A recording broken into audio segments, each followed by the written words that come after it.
Shalom, shalom. All right, so it seems like there's a lot of things that ever since Yahuwah woke me up and I started walking in truth, that I see people debating, arguing, so on and so forth about.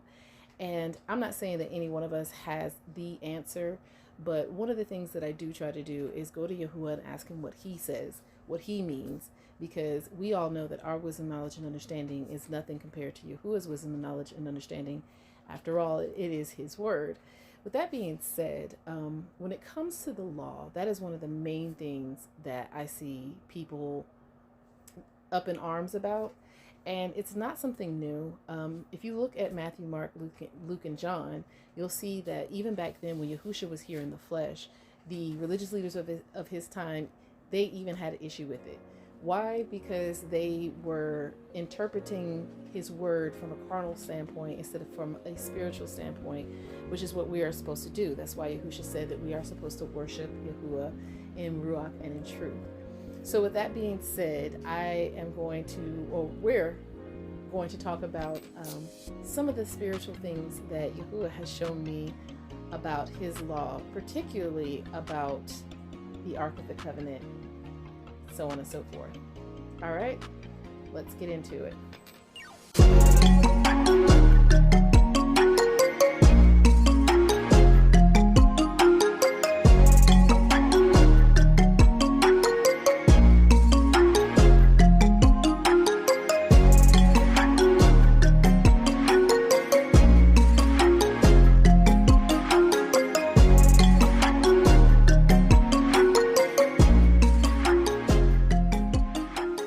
So the Ark of the Covenant, one of the scriptures about the Ark of the Covenant can be found in Exodus 25. I am actually going to start from verse 10, and if I'm not mistaken, I'll just go down to verse 23. So Exodus 25, 10 to 23. And this is the instructions that Yahuwah gave to Moses, for how to put together the pieces of the tabernacle, of the assembly while they were in the wilderness, the different ways to decorate it, so on and so forth, okay? And they shall make an ark of shittim wood, or acacia wood, depending on which translation you have. 2 cubits and a half shall be the length thereof, and 1 cubit and a half the breadth thereof, and 1 cubit and a half the height thereof. And you shall overlay it with pure gold, within and without shall you overlay it, and shall make upon it a crown of gold round about. And you shall cast 4 rings of gold for it, and put them in the 4 corners thereof. And 2 rings shall be in the one side of it, and 2 rings in the other side of it. And you shall make staves of shittim wood, and overlay them with gold. And you shall put the staves into the rings by the sides of the ark, that the ark may be borne with them. The staves shall be in the rings of the ark, they shall not be taken from it. Verse 16. And you shall put into the ark the testimony which I shall give you, and you shall make a mercy seat of pure gold. 2 cubits and a half shall be the length thereof, and 1 cubit and a half the breadth thereof. And you shall make 2 cherubim, or cherubs, of gold. Of beaten work shall you make them, in the 2 ends of the mercy seat, and make 1 cherub on the one end, and the other cherub on the other end. Even of the mercy seat shall you make the cherubim, or cherubim, on the 2 ends thereof. So basically, you have this box. On the top of the box, you have these 2 angels that are facing each other with their wings outstretched. And in between their wings, on the center portion of the top of this box, is the mercy seat, where it was said by Yahuwah, that's where his presence rested whenever the Ark of the Covenant was inside of the Holy of Holies, inside of the Tabernacle of Meeting, which is basically the makeshift temple that they had out in the wilderness before they entered into the land of Jerusalem. All right. And the cherubim shall stretch forth their wings on high, covering the mercy seat with their wings, and their faces shall look one to another toward the mercy seat, shall the faces of the cherubim be. And you shall put the mercy seat above upon the ark, and in the ark you shall put the testimony that I shall give you. And there I will meet with you, and I will continue with you from above the mercy seat, from between the 2 cherubim which are upon the ark of the testimony of all things which I will give you in commandment unto the children of Yasharal. Actually, I'm going to stop at verse 22. All right.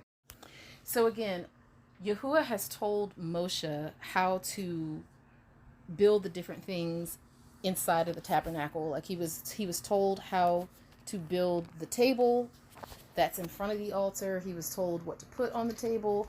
He was told what materials to use. When it came to the curtains, he was told what colors, what material, all that stuff. He was given instructions. And the revelation that Ruach HaKodesh was showing to me was that the tabernacle, the tabernacle of the assembly was built, and each item represented, basically he was building a body. Basically he was building a body. So I'm not going to go into too much detail about that because I'm just going to focus on the Ark of the Covenant. But basically, like, the curtains and stuff were the sinews that held the muscles together. You had the shittim wood, or the acacia wood, which is supposed to be a very strong wood. It's hard for termites to eat through it, so it lasts for a very long time. That's supposed to represent the bones of the body. And then you have this mercy seat that's on top of the ark. So the mercy seat would be equivalent to your mind, your mind, basically. The Ark of the Covenant itself, though, represents your heart. And inside of the Ark of the Covenant is the testimony that Yahuwah said that I will give unto you. All right. So I want to go to the book of Revelation for just a moment. So when you turn to Revelation 6 and 9, so this is during the time that the seals are being opened, right? And Yehukanan is being shown all these things that will come, that will come. And this is what verse 9 says, Revelation chapter 6. And when he had opened the fifth seal, I saw under the altar the souls of them that were slain for the word of Yahuwah and for the testimony which they held. And they cried out with a loud voice, saying, How long, O Yahuwah, holy and true, do you not judge and avenge our blood on them that dwell in the earth? And white robes were given unto every one of them, and it was said unto them that they should rest yet for a little season until their fellow servants also and their brethren that should be killed as they were should be fulfilled. So one of the first things that Yahuwah had me to do was look up the word testimony. So I'm going to give you the abstract definition, which is what it would mean in the English and in the world. But then I'm also going to give you the paleo definition. So testimony is the Hebrew word aduth or adwath. It depends on if you consider the ua to be a ua or a wav. But adawath or aduth or aduth is how you would pronounce that. It is H5715 for those that like to go and look this stuff up, which you should. H5715, okay?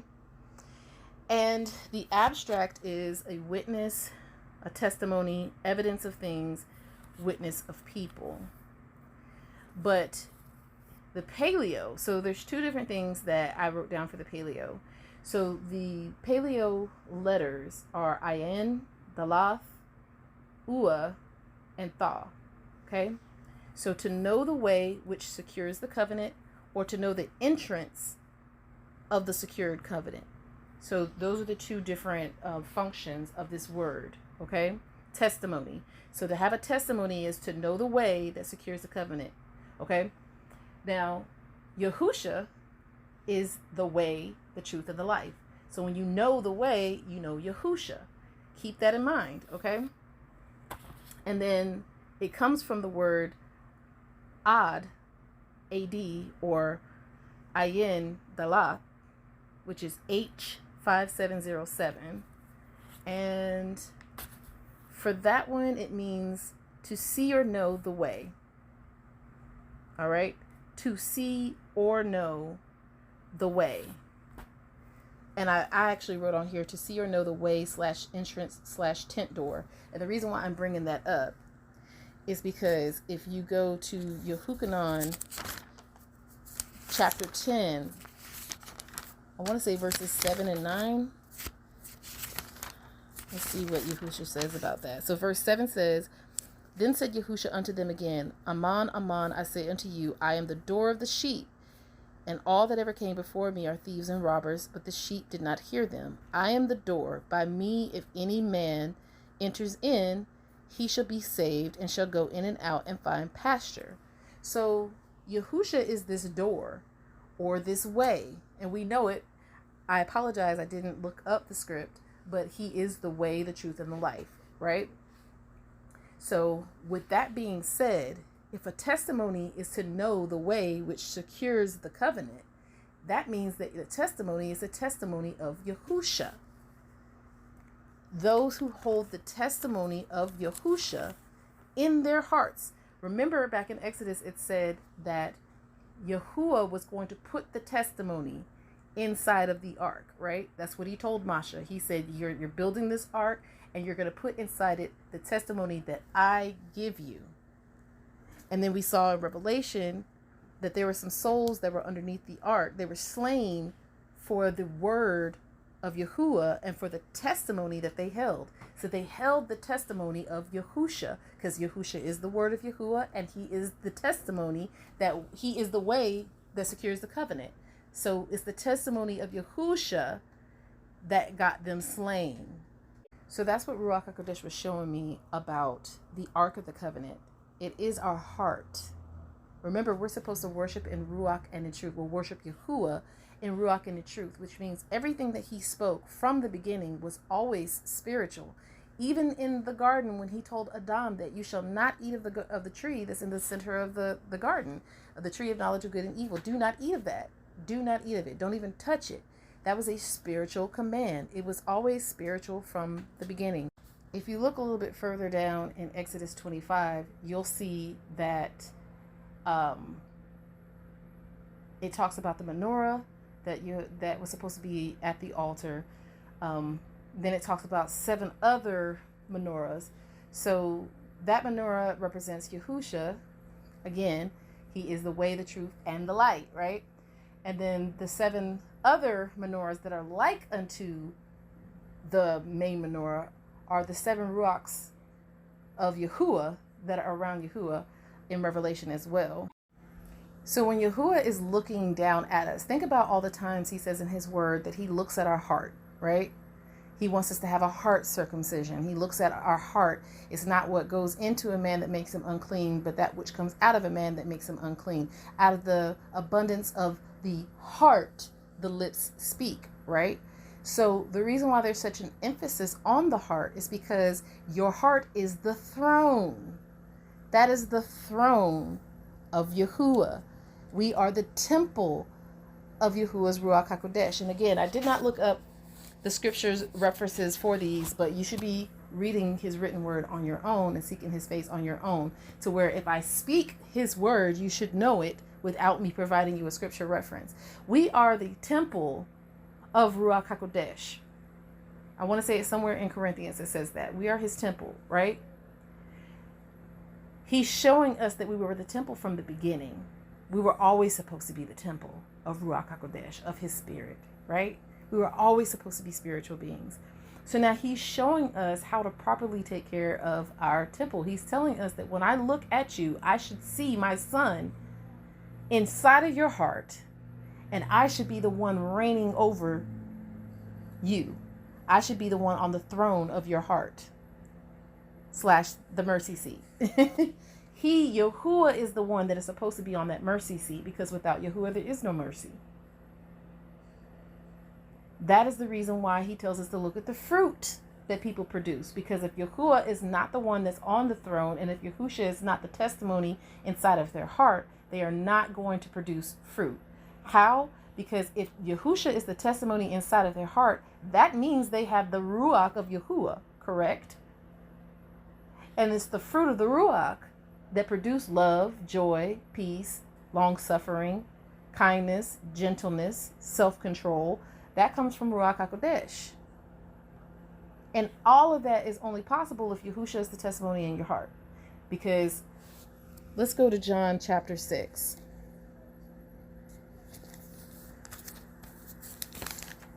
I'm going to start a little bit before verse 44. Praise Yah. And this is the will of him that sent me, that everyone which sees the Son and believes on him may have everlasting life, and I will raise him up at the last day. The Yahudim then murmured at him, because he said, I am the bread which came down from heaven. And they said, Is not this Yahusha the son of Joseph, whose father and mother we know? How is it then that he says, I came down from heaven?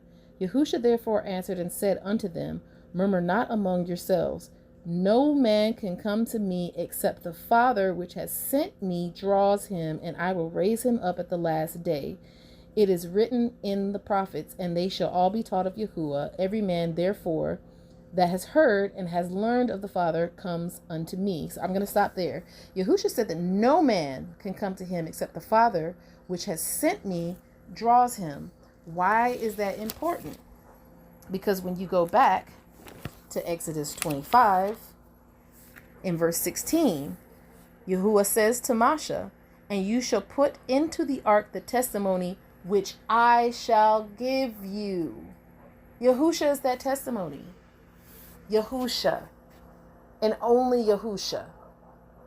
That's the testimony. Right?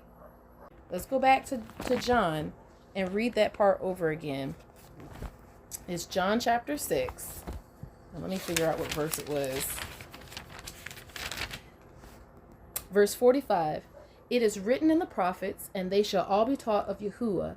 Every man therefore has heard and has learned of the Father comes unto me. So it says that it's in the prophets. So that lets you know that that is somewhere in what we call the Old Testament. It's actually in Yeshayahu, Isaiah 54 and 13. So we'll go there real quick. Isaiah 54 and 13. Isaiah 54 and 13 reads as follows. And all your children shall be taught of Yahuwah, and great shall the peace of your children. And great shall be the peace of your children. If you go back up to verse 11, it says, O you afflicted, tossed with tempest, and not comforted, behold, I will lay your stones with fair colors, and lay your foundations with sapphires, and I will make your windows of gates, and your gates of carbuncles, and all your borders of pleasant stones, and all your children shall be taught of Yahuwah, and great shall be the peace of your children. Now here's the thing. I personally believe this has a double meaning. I do believe that he is talking about when we're in the renewed Jerusalem, but I also think I believe that he's talking about now as well, because you can only learn how to dwell in the new renewed Jerusalem by being taught of him now. We don't become we don't become eternal beings when Yahusha comes and gets us. That's the last stage. Like the physical shedding off of our flesh, that is the last stage of becoming these new creations. We become the new creations now spiritually, and then when Yahusha comes physically, we become those spiritual beings. It's kind of like a woman that's in labor. When you watch television, you always see that the first thing that happens when a woman goes into labor is her water breaks, right? But for those of us who are mothers and have actually gone through that process, you know that that's like one of the last things that actually happens before that baby pops out, right? So with that being said, there is a process to this. And it's not one of those things where Yahusha's coming in the clouds and then poof, everybody is just eternal beings. No, you're learning how to be a kingdom citizen now. That's the reason why he tells us to be transformed by the renewing of our mind. Because he's renewing us now. He's changing us now. Transformation. When you transform something, you change it from one thing to another. Another good word for that is transmutation. When you transmute something, you take it and you make it into something else, right? We are being transformed by the renewing of our minds. So we got to think spiritually instead of carnally. A good way to start on that is remembering that Yahuwah he exists outside of time. I said it on another episode and I'll say it again.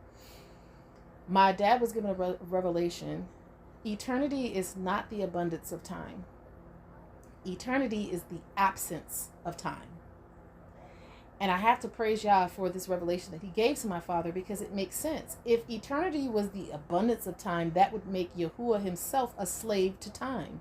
That would mean time itself created Yahuwah, and he is not created by anyone or anything outside of himself, which means that it is the absence of time. So when he tells you to be patient, he's teaching you how to operate in his timing, which is no timing. You feel me? Because what does it say? A day in Yahuwah is as 1,000 days, and 1,000 days is as a day. I want to say that's like 2 Peter 3 and 8. Don't quote me on that. Something like that. Go look it up. But yeah, so he's letting you know that time is not a factor. When he says he is omnipresent, it does not mean he is only omnipresent in the present time. It means that he is looking at the past, present, and the future all at the same time, because he exists outside of it. See what I'm saying? So the Ark of the Covenant. Excuse me, y'all. So the Ark of the Covenant is our heart. Do you hold the testimony of Yahushua HaMashiach in your heart? All right? And there's one last thing that I just want to say. The peace offering that it talks about in, is it Leviticus chapter 8? No, it's Leviticus chapter 7.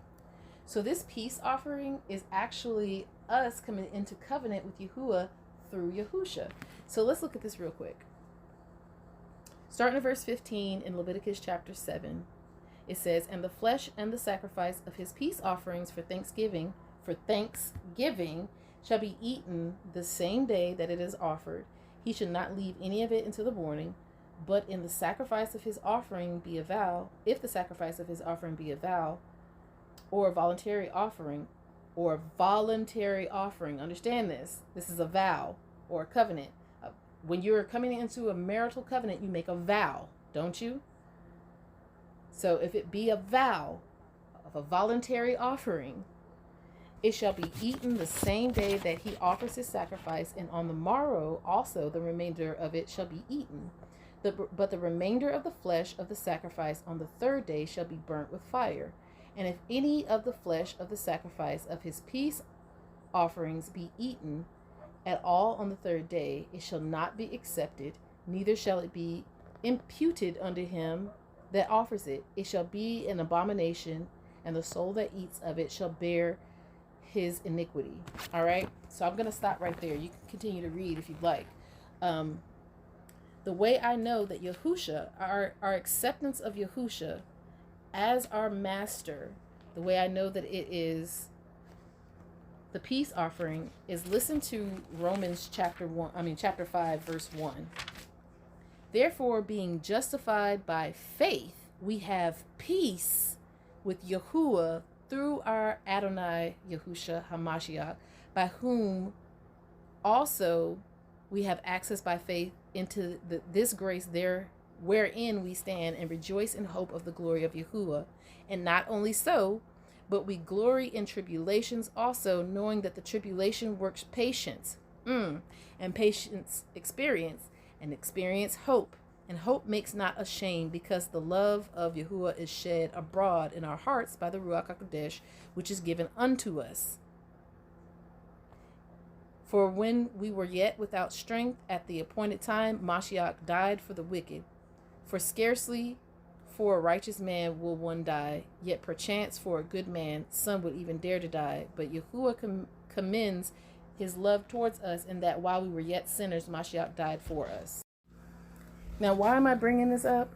Because I'm reading from the law. I read from Exodus. I read from Leviticus. That's in the Torah. That is the law, especially the book of Leviticus, which literally means law. When people say that the law is done away with, these are things that you can point out to them. It is not done away with. Yahusha came and he made it understandable. He let them know what the law really was and how to carry it out. Because the religious leaders of his time were getting people all the way twisted in the game, telling them that they had to sacrifice goats and lambs and turtle doves and all this other stuff, and a lot of them couldn't afford to. And this is all stuff you can afford to do. You can afford to believe in Yahusha and have faith in him. You can afford to fast. You can afford to pray. You can afford to repent and confess if you need to. All of us need to. That's all stuff it's not gonna, none of that is gonna hurt your pockets if you do them. You feel me?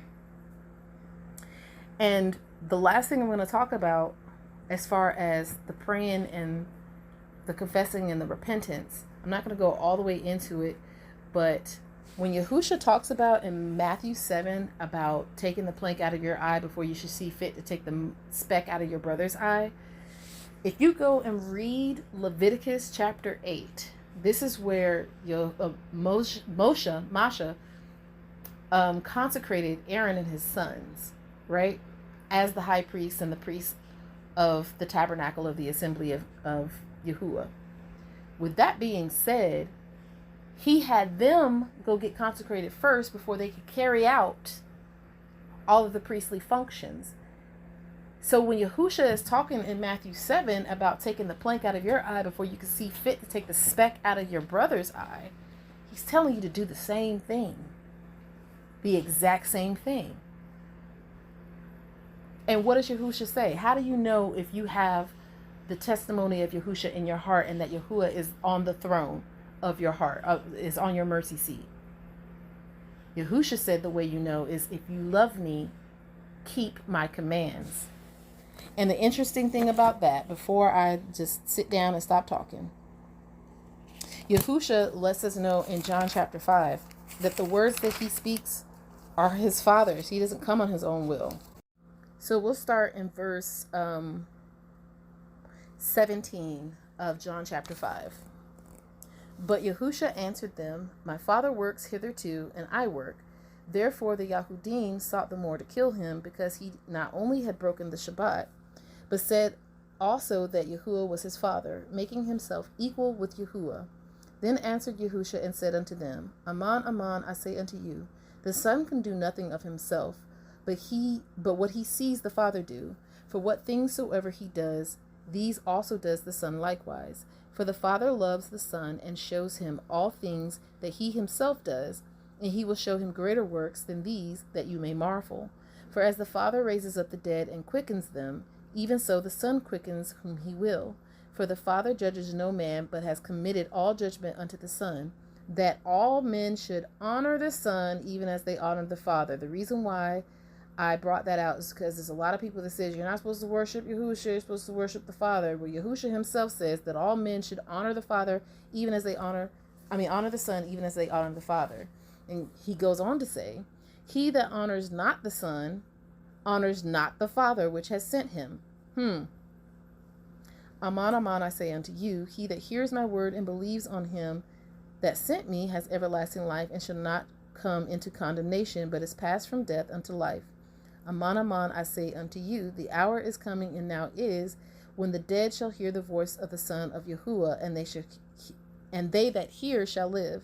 For as the Father has life in himself, so has he given to the Son to have life in himself, and has given him authority to execute judgment also, because he is the son of Adam. Marvel not at this, for the hour is coming in which all that are in the grave shall hear his voice, and shall come forth, they that have done good unto the resurrection of life, and they that have done evil unto the resurrection of damnation. I can of my own self do nothing. As I hear, I judge, and my judgment is just, because I seek not my own will, but the will of the Father which has sent me. Did you hear that? That's verse 30. I can of my own self do nothing. So that means the words that he speaks, the things that he did, all of that is of Yahuwah. As I hear, I judge. And my judgment is just, because I seek not my own will, but the will of the Father. It's the Father's will. He did everything his Father told him to do. Right? So when Yahushua says, if you love me, keep my commands, he is talking about Yahuwah's commands. Right? Because he is the word of Yahuwah.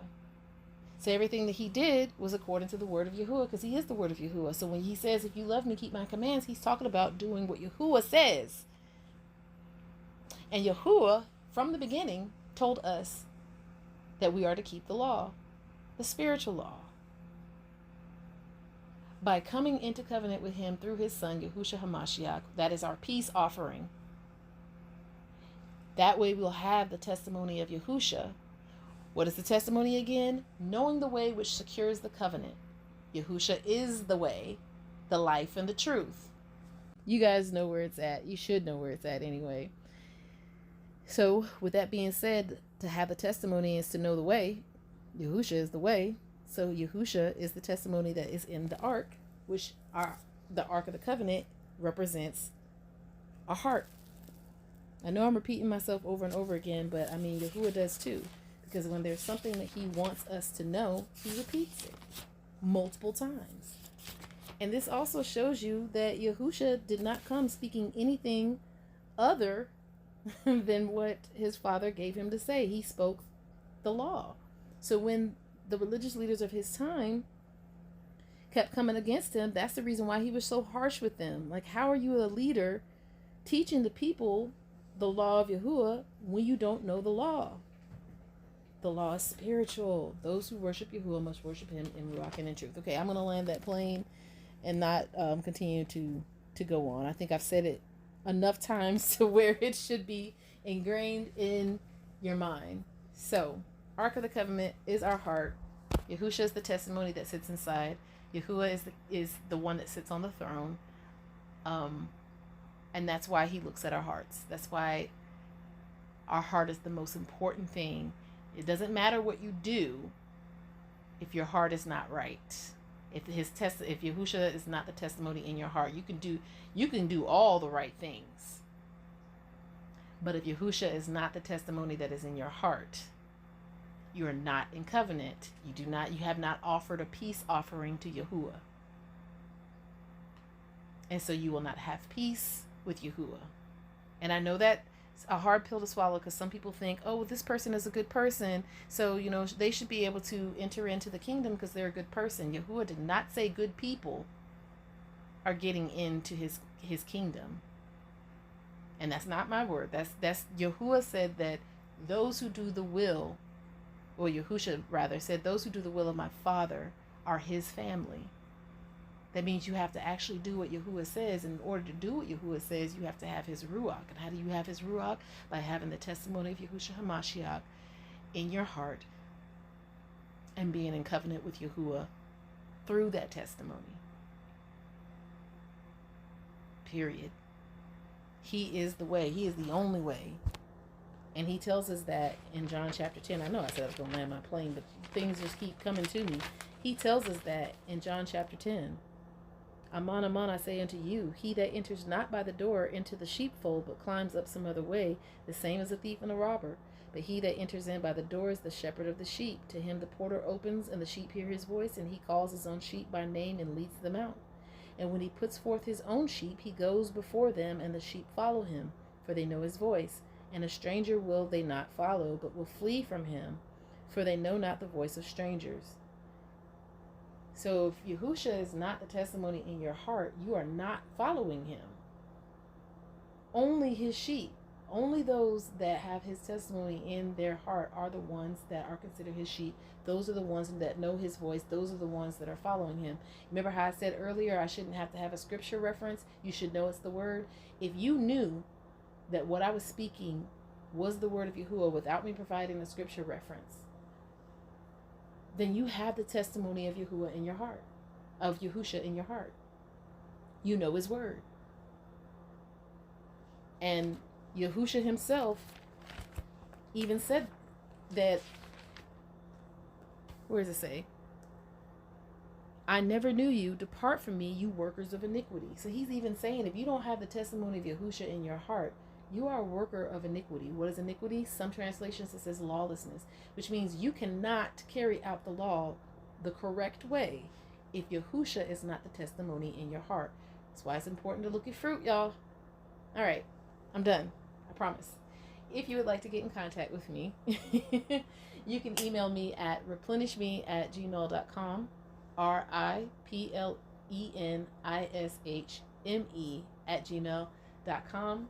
I pray that this was a good piece of manna for you guys to chew on. Please chew the cud.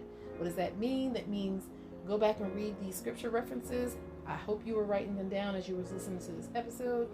Go back and read them multiple times Don't just read it one time through and then keep it moving. Read it multiple times, over and over again.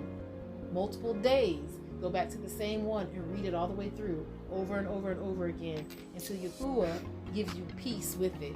When you feel like you don't need to read it anymore, then you've read it as much as he wants you to read. All right? Until next time. Shalom Aleichem.